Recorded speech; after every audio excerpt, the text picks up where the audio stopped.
leading off the Lomachenko-Lopez broadcast, which did obviously well over 3 million viewers. So can you talk about how things have changed for you since that night of October 17th and how excited you are to open the show once again on linear ESPN?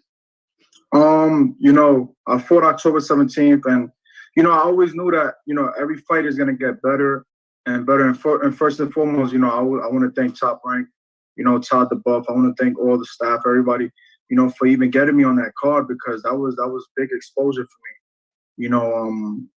I shocked the world once again with another first-round knockout with a guy that's never been knocked out.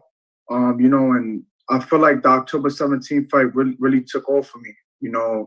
I caught a lot of people's attention, in the music industry, a lot of celebrities, and news media as well. I just got on Despierta America. It's one of the biggest Spanish national television shows in the morning. They just aired the news today. So it's just been amazing, man, since October 17th. I wanted to be on this card December 12th. I wanted to end the year with a bang. Thank you very much, Edgar. Now we are going to get to our first question, and that comes from Jake Donovan, Boxing Scene. Jake, please go ahead when ready, sir. Great. Thank you very much, Evan. Edgar, before I ask my official questions, a lot of my boys want to know, where the hell are you going that you're paying $150 per haircut? Nah, I should have said how much you guys pay for haircuts at home, because that's like a home haircut for me. I wouldn't pay $150 for a haircut at the barbershop. I'll probably pay the most $50. Okay. But I got people mixed up. People was like, what the hell? Like, he's paying $150 for a haircut. What? It's a home haircut. The guy comes with his equipment, he takes care of me. I'm home with my slippers on, boxers, whatever, and he's cutting me. I got you. So my brother-in-law owns a fade shop in Long Island. He was ready to jump on a train and hook you up to half that price. Anyway, so onto this fight this weekend. I know a lot of people, they constantly make a big deal, like, when we're going to see Edgar Berlanga push past the first round. It's obviously not your fault that these fights, that you're not making it to that far. But even for knockouts, what do you feel like you can show differently this weekend that we haven't seen? The same thing. Listen, man, the same thing as always. Poise, use my jab, use my movement. I got great boxing ability that the world haven't seen yet. Only the people that's behind closed doors, that's behind the scenes with me, that's in the gym with me every day, they know what I have, and the world haven't seen that. They only seen the first round. So, I'm just looking to showcase my skill once again, man, and, shock the world. Hey, if I go into the second round, okay, I'm going to continue to do what I do best. And I'm going for the win, man. I'm aiming to look spectacular Saturday night. Like I said, shock the world. Yeah, very cool. And then I wanted to ask, I know you're not looking past this weekend, but Canelo Alvarez, he's ready to plant his flag in the 168-pound division. That means a lot of the guys are probably going to be waiting in line to get a shot at him. What do you believe you can do? Like, I'd say even within the next 12 months to become like that second winning guy in this division. And then Todd, I'm going to just continue to do what I'm doing. Puerto Rico haven't seen nothing like it before. Trinidad even told me, there's been a lot of great fighters coming out of Puerto Rico, but there haven't been a guy that has 168, that's 6'2", Puerto Rican from New York, that could box, that could punch, that has all the attributes to become a star in the sport. I have different varieties of a fan base. I have the Black American people. I have my Puerto Rican people from Puerto Rico. I have the guy here from New York. And it's just a big thing, man. I'm not looking just to target my island, because eventually I'm gonna gain the island. I'm looking to target the whole world, man. I want to go down the block and go to a bakery, and I walk into a bakery, and the people that work at the bakery knows who I am, and that's my goal. Very cool. So Todd, you thinking big picture all the time. How do you get Edgar to that position, especially since he's blown for guys in 2 minutes or less every time out? I think the key to that is when we fight with this all the time, and it's you fight with the right matches at the right time and finding when he's step up. I was on the phone with Edgar's manager Keith for a long time, and we were discussing it. And I've seen this. You get to with the groups, his father wanted to fight Gennaro Hernandez, right? He still needed to take was I think it was the guy that took him 12 rounds or something like that. He was, and he needed to give him the distance fights. And when Cotto was coming up, it was like, I would say to Bruce, I said, hey, could he fight Justin Juco? And he's like, yeah, he could fight him for 6 rounds. I've never seen him fight more than 6 rounds, right? So I think with Edgar, he has to stick to what his fundamentals are, is just on his ability, do what's right for him, right? The right matches at the right time and find the right balance.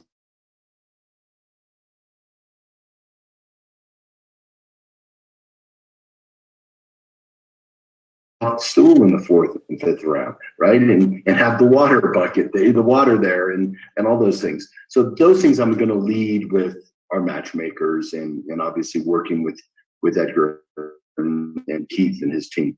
From a marketability standpoint, like I've always said to you, we're not big at chasing money, we're big at creating money. So I'm not going to chase money for him like any other guy that we think is going to be, the future and an attraction in the sport. I'm going to just activate our team and activate the platforms that we're with and our partnership with ESPN and our staff to create money around him. That people want to see him, the whole island stops and boom, they see him, they stop for that. We've done it before, and Madison Square Garden just blows off the lid like Cotto and Zab Judah did, right? That's what we dream for. So I think we have to balance the two things, and I think he's got a great start right now, and I think exciting stuff is ahead of us.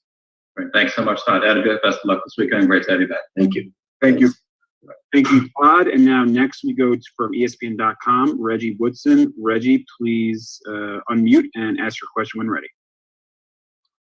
Thanks, Wood from Bite Down Boxing. How you doing, Edgar? How you doing, man? I'm good. Look, you don't have the worst group of friends in comparison to some fighters that we see out there, but with guys like Fat Joe, Tracy Morgan, do you find their encouragement of you towards boxing in your career? Do you find it realistic according to boxing standards? Yeah, like Joe, man, we always talking about boxing, man. Or Tracy, we always, every time we get together, man, it's about the sport, it's about me being focused and staying focused because they've seen fighters, like myself, make it to a certain point, and get it caught up in the limelight and just get it caught up in bullshit, and their career just drifts down. It's a blessing, man, to have these type of people around me, and they not just around me, they're like really, really with me. They call me from day-to-day basis to check up on me, check up how I'm doing. If training camp is going well, I'm training hard, how I'm physically, mentally, spiritually doing. And it's an amazing feeling. And my apologies, Reggie. I got confused. Eric Woodyard covers some boxing for ESPN, so my apologies, Reggie. So apologies for the confusion. We go to the next question. Jeremy Harridges. Jeremy, please unmute and ask your question when ready. Hi, Edgar. I saw a quote, I think it was with BoxingScene.com, where you talked about having to pay extra to get Ulysses to fight with you. Is that something that's occurred before, or is that something that you're starting to see now? And what does that tell you? Yeah, fighters is gonna want to get paid more now. They're not just gonna want to jump in the ring with me for chump change. It happens to the best, man. Just like now, like I said, now I'm starting camp. Well, I ended camp now, and for this next camp, we're gonna be looking into flying a couple fighters out, man, because and starting to have to pay people, because now fighters is not just gonna jump in there with me to take punishment. Looking at him on film, and as far as what you see of Sierra on film, what are your impressions of him in the film that you've seen? I've studied him. My team studied him. My dad studied him. He's a perfect fighter for me. He's mile high. I believe he's 6'1". He stays right there. He doesn't have quite a big, good foot movement, man. But for me, he's a perfect opponent for the 12. Thank you very much, and best of luck. Thank you. Thank you very much, Jeremy. And next up, we go to J.R. Bell. J.R., before you go, just a reminder again, raise hand function or send me a direct message in the chat. J.R., please unmute and ask your question when ready, sir. All right, there. One question. Given the amount of fights that you've had this year that have been first round knockouts, and you've been talking about, getting better and working with your coach, Andre Rozier, what do you think that you need to kind of like focus on for this particular fight going into 2021? Just to continue, man, just getting experience. And, if I'm not getting the rounds in the fight, we look forward, to getting more rounds in sparring. My main thing right now is to just stay in the gym, man, stay training, stay in shape, and getting the rounds, man, and sparring. I'm not doing multiple rounds in the fight, but in the gym behind closed doors, I'm going 12 rounds with 3 different spar partners. We switching up the sparrings. I'm going in there with heavier guys, cruiserweights. Sometimes they're throwing a heavyweight or a light heavyweight. I'm sparring big guys, man. And, for next year, man, we just looking at that, and also to get bigger fights, what I'm saying, to see if anybody could take me out of the first round, which eventually will happen. And, yeah, that's about it. Yeah, I know that you were talking a little bit about possibly fighting Steve Nelson in the future. So we'll see how that happens. And thanks very much for your time. All right. Thank you. Thank you, JR. And now we go to ESPN.com. Ben Baby. Ben, offering Bengals coverage for the day. Please, you're unmuted. Please go ahead when ready, sir. Yeah, hey, Edgar, just a real quick question. I know that you and Todd have kind of touched on this a little bit, and I know, sorry to keep kind of harping on this point, but at what point do you kind of say, okay, I'm ready to kind of maybe step up in opposition because I do need the rounds? At what point do you kind of, is this a scenario where you ask Top Rank, hey, I'd like maybe some tougher opposition, or I'd like to be tested a little bit more? And when do you realistically think that's going to happen?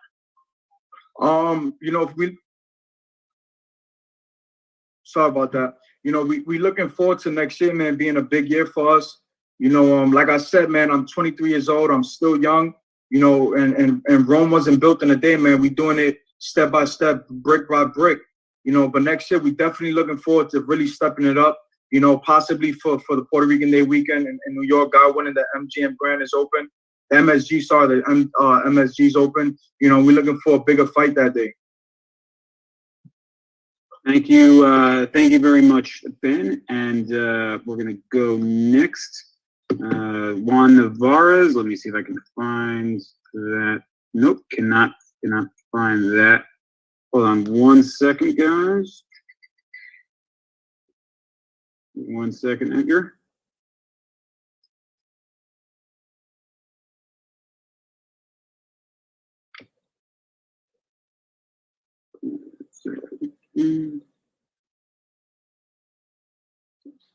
Yeah, I think while we wait for the next question, Edgar, what have you seen? How much tape do you study? Like, is that something that you leave to Andre Rozier, or is tape study something that you are sort of intimately involved with when you're prepping for an opponent? Yeah, just like, it's different times I watch tape. Sometimes I watch tape on different fighters, just to pick up on certain things so I can add to my arsenal. That's another thing I do. But also, like, for the opponent, man, I don't like to just dwell on the tape, so, I watch a couple tapes, maybe 2 fights, and then I leave the rest to Andre and my dad, and they study that guy. They make sure and they find the right game plan for us to utilize that night. All right. And I think now we go to Ricardo Torres. Ricardo, I'm about to unmute you. Ricardo, please unmute and go ahead when ready.